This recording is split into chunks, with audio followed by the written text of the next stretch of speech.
प्रश्न 5, भारत में पूंजी निर्माण का सबसे बड़ा स्रोत क्या है? उसमें कौन सा क्षेत्र योगदान करते हैं? उत्तर, वह प्रक्रिया जिसके द्वारा पूंजीगत स्टॉक में वृद्धि लाई जाती है उसे पूंजी निर्माण कहा जाता है। बचत के गतिशीलन की वित्तीय संस्थान और विनियोग पूंजी निर्माण के 3 आवश्यक स्रोत है। विनियोग का पूंजी निर्माण में सर्वाधिक योगदान होता है। ये ऐसे वे होते हैं जिसे उत्पादन क्षमता में वृद्धि होती है, जैसे मशीन, प्लांट, भवन इत्यादि पर वे विनियोग होता है। बचत को वित्तीय संस्थाओं जैसे कि बैंकिंग, गैर बैंकिंग संस्थाओं में जमा करने में पूंजी निर्माण में वृद्धि होती है। सामान्यतः इसे किसी वर्ष में पूंजी स्टॉक में होने वाली वृद्धि के रूप में परिभाषित किया जाता है। या पूंजी निर्माण के बड़े स्रोत के रूप में बचतों की वृद्धि, गतिशीलता एवं निर्देशन मुख्यतः संबंधित है। इनमें आय के विषमताओं में वृद्धि, प्रदर्शन भाव पर रोक, लाभों में वृद्धि, करारोपण इत्यादि योगदान देते हैं। पूंजी निर्माण एक निश्चित समय में मशीन, औजार, भवन इत्यादि की मात्रा में वृद्धि करने की प्रक्रिया को कहते हैं। पूंजी निर्माण 2 स्रोत हैं। पहला आंतरिक, इसमें घरेलू स्रोतों को शामिल किया जाता है, जिनमें ऐच्छिक बचतें, लाभों में वृद्धि, करारोपण, सार्वजनिक ऋण या उधार, सार्वजनिक व निजी उपक्रमों से लाभ शामिल। दूसरा बाह्य स्रोत।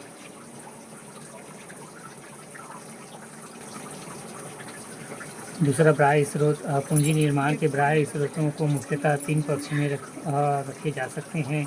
विदेशी पूंजी, आपाते को संरक्षण, व्यापार की शर्तें में होने वाले सुधार। प्रश्न 6, भारत में सकल घरेलू उत्पाद की बदलती संरचना एवं आर्थिक समृद्धि की प्रवृत्तियों की संक्षिप्त व्याख्या कीजिए। उत्तर, स्रोत वर्ष 2019-20 की तीसरी तिमाही में भारत की जीडीपी 5.8% तक पहुंच गई, जो 2013 में पहली तिमाही के बाद निचले स्तर पर है। बीच में वर्षों में भारत की जीडीपी महज 7% तक पहुंच चुकी थी, जिसका मुख्य कारण सरकार के महत्वपूर्ण प्रयास जैसे कि मेक इन इंडिया, मुद्रा योजना, स्टार्टअप योजना, स्टैंड अप इंडिया इत्यादि। किंतु वर्तमान परिदृश्य में अर्थशास्त्रियों का मानना है कि विमुद्रीकरण और जीएसटी के नए प्रचलन ने भारतीय जीडीपी में निराशाजनक कमी की है। या भारतीय अर्थव्यवस्था सकल घरेलू उत्पाद की रैंकिंग में 5वें स्थान से फिसलकर 7वें पायदान पर आ गया। वर्ष 2017 में भारत फ्रांस को पछाड़कर आगे पहुंचा गया था एवं भारत की जीडीपी $2.60 ट्रिलियन दर्ज की गई। अर्थव्यवस्था में मात्रात्मक वृद्धि को ही आर्थिक वृद्धि कहा जाता है। यदि जीडीपी प्रति व्यक्ति आय में वृद्धि हो तो इसे आर्थिक समृद्धि हो रही कहा जाता है।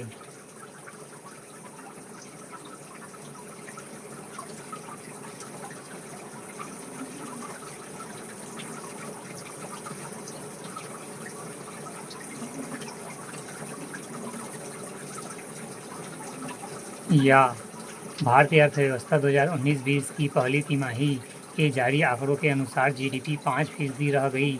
बीते वर्ष में इसी तिमाही में यह 8% रह गई थी। वर्तमान में कोरोना महामारी के चलते मूडीज ने भारतीय अर्थव्यवस्था में वृद्धि दर 0.2% कर दिया, जिसका एक प्रभाव आर्थिक समृद्धि की प्रवृत्तियों यथा प्रति व्यक्ति आय, जीडीपी में वृद्धि पर भी पड़ेगा। खंड 3, उत्तर की शब्द सीमा 100, अंक 8।